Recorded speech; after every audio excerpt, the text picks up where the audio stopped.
Welcome back. Hunter Biden is set to appear in court on Wednesday for a hearing on his agreement with the Justice Department to admit to tax-related charges.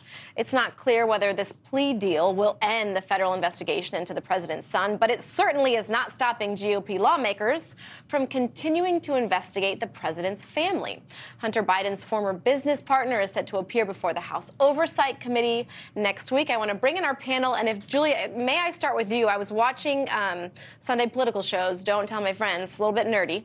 And Chris Christie said that the question was posed to him, should the GOP lay off Hunter Biden, maybe use their focus elsewhere? And he flat out said absolutely not. So do you think that they are using their energy wisely while they investigate the president's son? Look, I think they're honing in on an issue, and we were talking about this off camera, that's very important to Republican primary voters, Republican voters in general, that there is a double standard in how Republicans and Democrats are being treated by the Justice Department and federal law enforcement in this country. You have at this time these two parallel legal events happening. You have the Hunter Biden saga, and then you have Donald Trump and his legal issues. And I think Republicans want to, in the House, want to keep as much oxygen or shed as much light on the Hunter Biden saga in order to make that contrast clear and present that to voters. Now, in terms of whether Chris Christie and other 2024 Republicans should be talking about this, I think they will likely talk about this, but I wouldn't say this is a top issue for voters in general. I think sticking with those kitchen table issues is probably the safest route to go. Right, because Hunter Biden also doesn't get you to the end zone. Let's say he was convicted of 5 felonies. That still doesn't deliver you to the president or harm the president.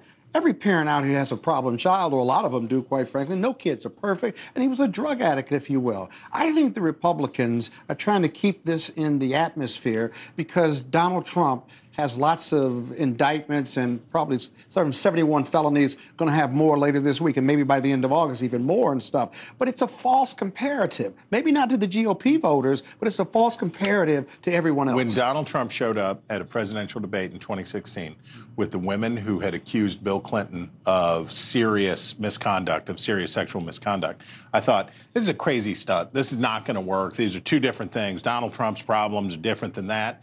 And you know what? Yeah, Democrats didn't like that either. No, and you know what?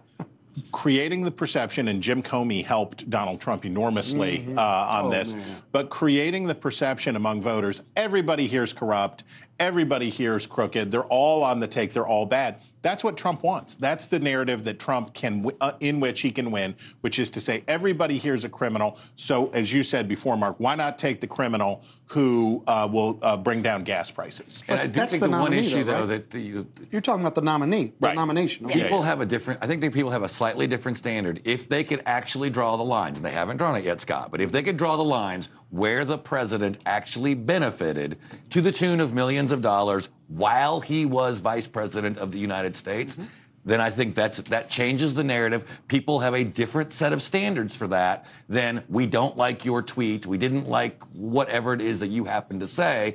And the interesting part is that he got impeached for calling for corruption investigations in Ukraine, and now we're investigating corruption in Ukraine. You know, Mark, I do want to bring in, you know, we heard from the press secretary, and speaking specifically on the president, if I could play this soundbite, this is the press secretary in response to, obviously, a number of people asking questions about whether or not he was taking phone calls with his son. Here it is. So I've been asked this question a million times. The answer is not going to change. The answer remains the same. The president was never in business with his son. I just don't have anything else to add. That is actually a change in the answer. Because the president said, he used to say, I've never discussed my son's business dealings with him. Then it was, I've never talked to my son's business partners. Now it's like, the president was not in business. No, the LLCs don't have Joe Biden's name on it. Where did the money go? Yep. Besides Joe Biden's grandchildren and his daughters-in-law and sons and brothers, everyone will get paid. It's all conjecture, Mark. We have bank records.